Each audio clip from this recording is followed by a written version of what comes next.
just take us through some of the highlights, how it all started for you. You grew up in Bow. You went to Colchester. That was your first team, if that's right. Yeah. I was a Bow boy. I was born in at Barts Hospital, so I was a proper Cockney if you're born in Santa Bow Bells, and then moved out to the country to Suffolk, Great Cornard. Played as a kid there for a team called Cornard Dynamos. In my era, you didn't have academies. There was no academies. You were scouted by pro clubs, or you wrote off for trials. So I got into the school team, then into the district team, then county side. And then my dad's mate, Mick Brown, wrote off to loads of different clubs, and Wolverhampton Wanderers. I got a reply from them, which was about 4.5 hours away from where I lived. So my dad took me up there, had a trial. Their manager at the time, John Barnwell, quite liked me. I was only 14, and he had Arsenal links where he played in the same team as my dad's uncle Vic in the 50s, so we had a bit of an Arsenal connection. So I was there as a schoolboy, 14 to 16. And then at 16, you get your letter. The club send your letter out whether they're going to take you on as an apprentice from 16 to 18. And that's all I ever wanted to do was play football. And I got the letter. It was on the headed Wolverhampton Wanderers notepaper, and it just said, "Dear Perry, due to financial constraints, we are not going to offer you an apprenticeship." And that was my world gone, devastated. I just thought, that's it. I'm never going to be a footballer now. Probably the only time I've ever had a few tears. I hate footballers who cry to be football. It just does my head in because they're crying for themselves. But I had a few tears, and my dad, being the old East End sort of hard-nosed bloke that he was, he just said, "Look," he said, "if stop crying." Give me a bit of a slap, to be fair, and said, "Stop crying. You're acting like a baby. Do you want to be a footballer? How badly do you want to be a footballer?" And I said, "Dad, that's all I want to do." He said, "Well, there's another 91 clubs out there." He said, "If it takes it, and you've got the desire and determination, I'll take you to every one of those clubs, because football's just about an opinion. Because one bloke has said you're not good enough, doesn't mean to say that all the others are going to feel the same." Went for loads of different trials, all around East Anglia, Ipswich, Norwich, Colchester, Luton, Southend, Peterborough. Peterborough would offer me an apprenticeship, but I played in a trial game for them, and played next to a lad. I was only 16, and the fella next to me was 25, and he was very clever. He didn't pass me the ball, because he knew I was trying to take his job. Peter Morris called me in his office, the Peterborough manager, and said, "We decided we're not going to offer you an apprenticeship." And my dad jumped from our side of the desk over to his side and grabbed him by the throat and smashed him up against the wall. And I just thought, well, that's not me signing for Peterborough then, that's my career over there. Culture offered me an apprenticeship at 16, and that was me fulfilling my dream, playing football full time, but you're on the bottom rung of the ladder then. So I got in Colchester's first team before my 17th birthday, then got dropped after about 13, 14 games, didn't play for a year, then thought about doing something else, looked for another job, but lucky enough I had a year contract left, and then the manager there, Cyril Lee, decided to put me out on the right wing, which I'd never played there in my life before because I was very quick, had to learn new aspects of the game, and then lucky enough I got myself back in the first team. Scored a few goals. Another lad up front called Tony Aycock, another gingerhead player. He was getting all the headlines because he was scoring 25, 30 goals a season. And all the scouts used to come watch Culture on a Friday night, because we played our home games on Friday night. So there was always loads of scouts in the director's box. And a lot of them come to watch him because of the goals he was scoring. And lucky enough, I started to play well at the same time. And then Arsenal bought me for £75,000 in 1986. So that moment when, as an Arsenal fan, you get bought by the club that you support, how did that feel? I didn't believe it, to be fair. At the time I had a financial advisor, which is a bit weird because I used to pay him money to give me financial advice of money that I didn't have, so that was quite strange really. But he phoned me up and said, I thought I was going to Crystal Palace, and there, mate, because tapping up goes on all over the place. You always get a phone call before you go into the club. You shouldn't do it, but clubs do. And the assistant manager at Crystal Palace at the time was Alan Evans, and Steve Coppell was the manager there. Alan Evans phoned me up and said, "Perry, it's Crystal Palace here. We like the look of you. We're going to put a bid in, £50,000. We want to buy you." He said, "We've seen another young player from non-league that we can play you and him up front. You've both got a lot of pace. You're both very raw. We'll, sort of smooth the edges off." And that player was called Ian Wright. And I don't know what happened to him, so he must have one that sort of slipped through the net. So then my financial advisor phoned me up and said, "Arsenal have come in for you." And I just told him in a nice way to get lost, basically, because I thought me being a massive Gooner, my family Gooners, my dad's uncle Vic, as I said earlier, played for Arsenal in the 50s, so we're entrenched in sort of Arsenal tradition. And I remember meeting John Hazel, my advisor at the time at Culture train station, getting on the train. So I said, look, John, I know we're going to Crystal Palace. I said, I've already been, tapped up. He went, no, we're going to Arsenal, going to the Marble Halls at Arsenal. I said, no, he ain't. He said, don't wind me up. You're being pretty cruel. So we got to Liverpool Street, got on the Piccadilly line to Holborn, the Church line to Holborn, Piccadilly line, and then I said to him, look, you're going too far now. This is like beyond the realms. I said, this is real, like sort of cruelty.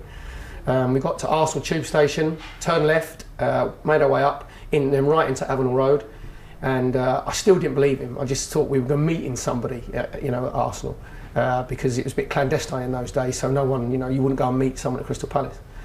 And we got to the famous Marble Halls and the steps that go in the entrance there, and Arsenal always had a commissionaire on the door in all this regalia and uniform and hat. And as we got there, Nobby, the commissionaire, said to John Hazel, good morning, Mr. Hazel, nice to see you again. And then he looked at me and he went, good morning, Mr. Groves, welcome to Highbury. And that's the first time that I actually thought, do you know what, this is true, because he wouldn't have known my name otherwise. So, bit of a blur after that, went in.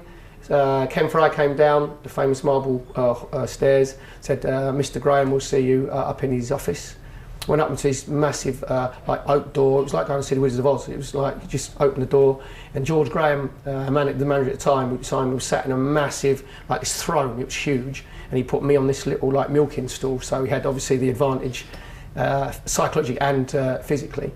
I can remember him saying that he'd seen me play as a youth player. He was manager of QPR youth team. We got beat 7-0, but he saw my enthusiasm then. He'd remembered me from when I was 16. Then when he went to Millwall, they tried to buy me. And he said, you're very raw. He said, we love your desire, we love your attitude and your determination, and you've got a big heart. That's the way we want to go with our players. We can nurture you, we can smooth the edges off. You won't be in the first team for 18 months. And then the negotiating period started. And he said, we'll give you a 3-year contract, £350 a week. Bearing in mind I was on £150 a week at Culture United. He said, we'll give you £150 appearance money and £5,000 sign-on fee. And I just looked at him, and my dad had said, when I went there, whatever you do, play hardball, don't take the first offer. Just be very polite, and you can always squeeze some more money out of them. So in my head, that was I was going to say, thank you very much, Mr. Graham, for your offer, but I think I'm worth a little bit more than that. But out of my mouth came, thank you very much, where will I sign? So I just signed straight away. Because there was no negotiating. There's no way a player from Colchester can turn down the chance of going to a world famous club like Arsenal. So, and I had a 3-year contract as well, which was the longest contract I'd ever signed. Just interested in just taking it, fantastic. But when your dad was very, very involved with you all the way along. Yes. It came to that meeting, he wasn't there. No, because at the time I was 21. So he thought, and quite rightly, that he'd done all he could do. When I was a kid, he was my biggest influence. He was the best coach that I'd ever heard. I think he said, from when I was 6, when I started playing, to when I was 16, I think he gave me 3 well dones in those 10 years, because he wanted me not to rest on my laurels. Took me everywhere. He was a long distance lorry driver, so he used to make sure that his loads were sorted out so he could take me to football Saturday and Sundays. But obviously playing at Culture United, he watched every single game. He'd miss about 3 games in that period of time. But then he just said, you're a man now, it's up to you. You go and, with John Hazel, who was a very big influence on me as well, you've got to go and sort yourself out. I've done my job, now, you're on the road. Yes, I'm really interested because I've been listening to a few of the guys speaking today, and the impact of the father was huge on a lot of them. And from your point of view as well, if you look back and you think, Oh, massive. Without my dad, then I couldn't have done it. Because even through that, and football's all about opinions, and even as a younger player, you go through peaks and troughs of your performance levels. And even through the bad times when I got released by Wolverhampton Wanderers, he had the belief in me. He said, I know you're good enough, but it's not worth me thinking you're good enough if you don't. It's not worth me having the desire and the belief in your ability. If I'm only 99%, then we'll call it quits. What his philosophy was, and I put it onto my 2 children as well, Lewis and Drew, is anything you try and do, you give it 100%. You give it everything you've got. If you don't quite reach the goals that you'd like to get to, then you can look yourself in the mirror and you can say, I gave everything. There's no, we had this mantra as well, it wasn't, we never had the word failure. It was not succeeding the first time. And there's a massive difference, because everybody in life, you'll come to different obstacles, and you have different problems to overcome. No one succeeds every single time. It is impossible. If you look at the great sportsmen, a great example is David Beckham, probably the world's most famous footballer, if not sportsman, on the planet. He come to periods in his career, I think when he was 12 or 13, they said he was too small. Then you had the World Cup situation where he got sent off in 1998, and he was vilified by obviously the country. There was effigies of him hanging in the streets. He proved people wrong. He's proved managers and coaches wrong throughout his career. So he's a great example of that sort of that mantra, and that's what my father and myself had. And also, if you're scared to fail in life, you'll never succeed. Exactly. I mean, you shouldn't be afraid to fail, because you set yourself goals, and I think you should always try and push yourself beyond your limits. And a lot of it's quite strange actually. A lot of fans come up to me, or even players who played with me, and they'd seen my career sort of progress, and said, "God, you're not being funny." Perry said, "Cool, you overachieved, didn't you?" And they're trying to do it as a put down, that overachieving, how lucky was you. And I always say, thank you very much. That's the biggest compliment you could ever pay anybody, that you've overachieved, that you've got more out of yourself than your ability was there. You have to have some ability to play at top level football. There's no bad players who play top level football, but it's what you drag out of that ability. And I'd like to think that I dragged everything possible out of what I was lucky enough to have.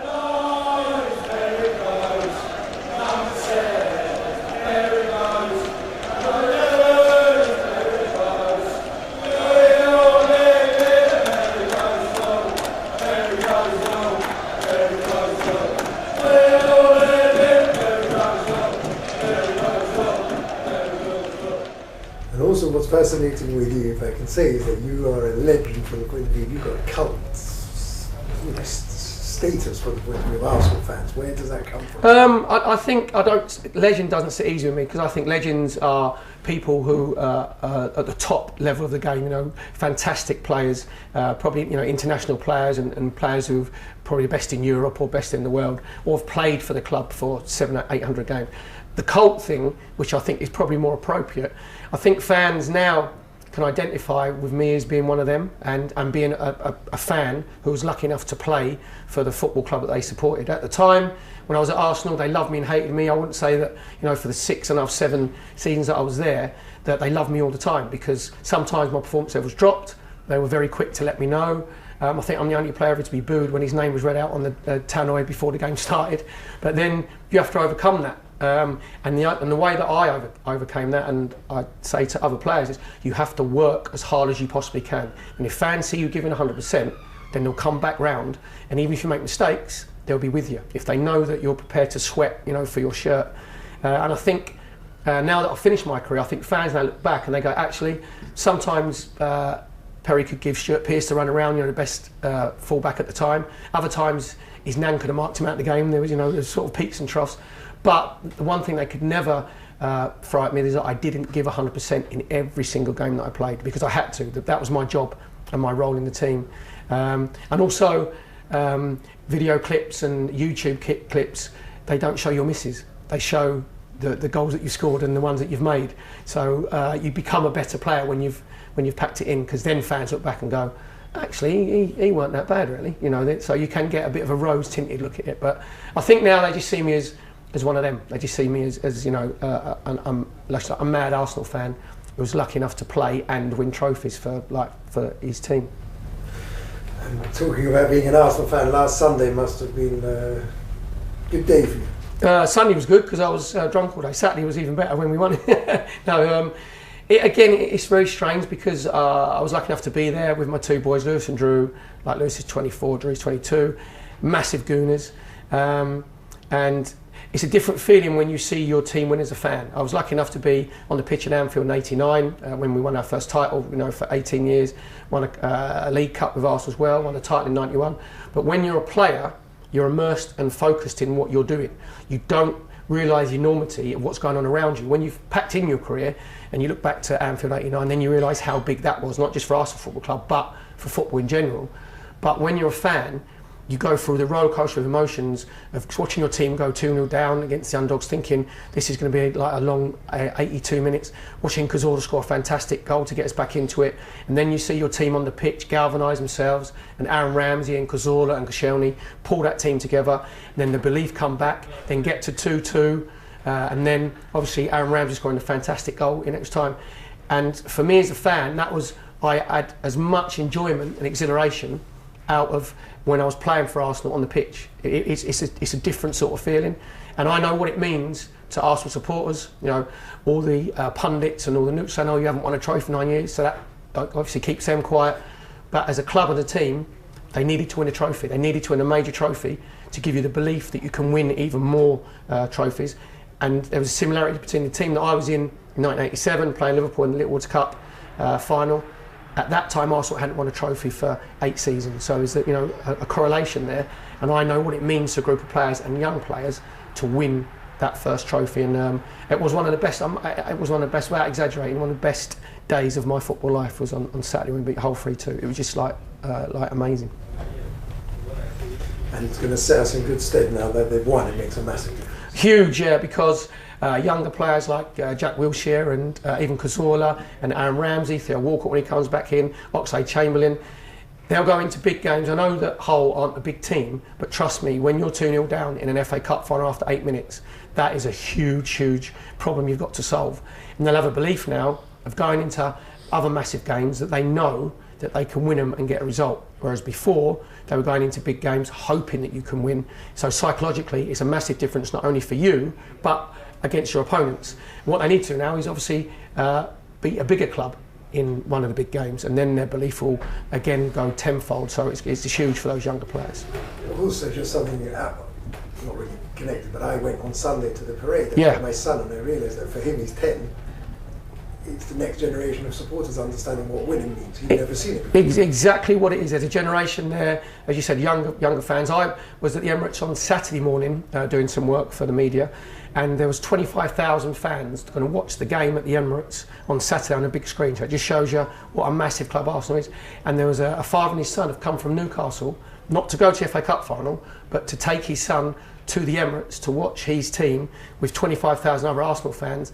Again, it was his first FA Cup final, a 9-year-old lad, and they'd forgot their tickets, but Arsenal sorted them out, and you could see the joy in this little boy's face with his Arsenal kit on, and that will give him. And football's all about memories. It's all about your memories growing up as a child. I remember the FA Cup finals, in 78 against Ipswich, 79 against Manchester United.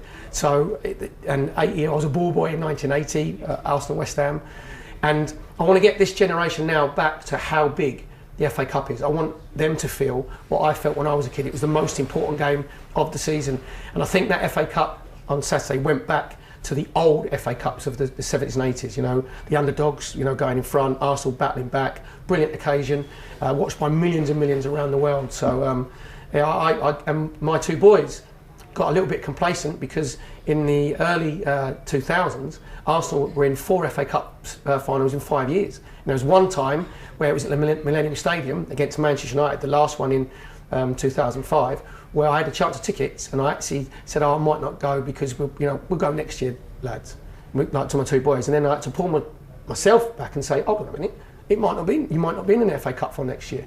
And as it happens, it was 9 years before we got back. So we'd been to 4 in 5 seasons, and Arsenal winning lots of trophies at the time. And even my boys of their generation, they knew no bad times for Arsenal. They didn't have a season where Arsenal weren't winning trophies. So they're a generation who I say they're now 24 and 25. When they were younger, Arsenal was dominating everybody. So they've gone through what I call a real football fan's emotion of seeing their team not winning anything. So then I think they even appreciated this FA Cup final win more than the ones that, when they were younger, when they were sort of 9 and 10. So it was just like a huge, huge occasion. And looking forward now, for a final question before we move on to the final piece. Looking forward now to the World Cup. What do you think of the squad that he's been? I'm delighted that Roy Hodgson has been sensible enough to pick the younger players, because I think Brendan Rodgers and Pochettino and Martinez have virtually picked his squad for him, because the younger players who have performed this year have proved that we've got young English talent that are technically good enough to play at the highest level. If you look at Lallana and Luke Shaw, and then you've got Ross Barkley, and then the Liverpool like Raheem Sterling, Jordan Henderson, and Flanagan obviously is on standby. You know, there's a plethora of talent, and I think he's been very clever as well, because if he's brave enough to play these younger players, play some experienced players around him. Wayne Rooney's obviously got great experience, and Steven Gerrard, and the two centre Jagielka and Cahill and Glenn Johnson. But play 4 or 5 of the younger players, give them the freedom to go and express themselves within a team framework. Because in Brazil, you're going to need players that are very good explosively over short distances, because you're going to have to turn defence to attack within probably 10-15 seconds. But it's got to be explosive, short spurts. And you've got the players that I mentioned there, you know, with Oxlade-Chamberlain as well, and Lallana and Raheem Sterling and Ross Barkley, very explosive. Now, if he's brave enough to play him and go and pick, I think that it would be a really exciting World Cup. If it works, Roy Hodgson's seen as like a genius. If it doesn't, then Roy Hodgson can just say, look, you asked me to put these younger players in, that's what I've done. It's experience for the next Euros that are coming up. So he's in a no-lose situation. So I just hope he's got the reputation of being a bit of a cautious coach, you know, holding on to what you've got and being difficult to get beat. If you look at Southampton, Everton, Liverpool, the teams and the managers, their philosophy is, we're going to go out and try and win games. And they give the younger players the licence to go and express themselves. So I really hope, as an England fan, which I am as well, I think it's a real exciting time. You know, if he plays 4 or 5 of them in the team and lets them go and express themselves, it could be a really exciting World Cup. How far do you think we can go? With the younger players, obviously, the further you get in tournaments, there's really thin margins that it's divided on a penalty decision or a referee decision or even penalties. So I would think that if we got to quarterfinals, which I'd expect us, you know, to progress that far, if the younger players perform to the levels that I know they're capable of, when you get to quarterfinals, anything is possible. But I think if we did get to quarterfinals with this, you know, this young team, then I could think you'd say you've had a decent World Cup.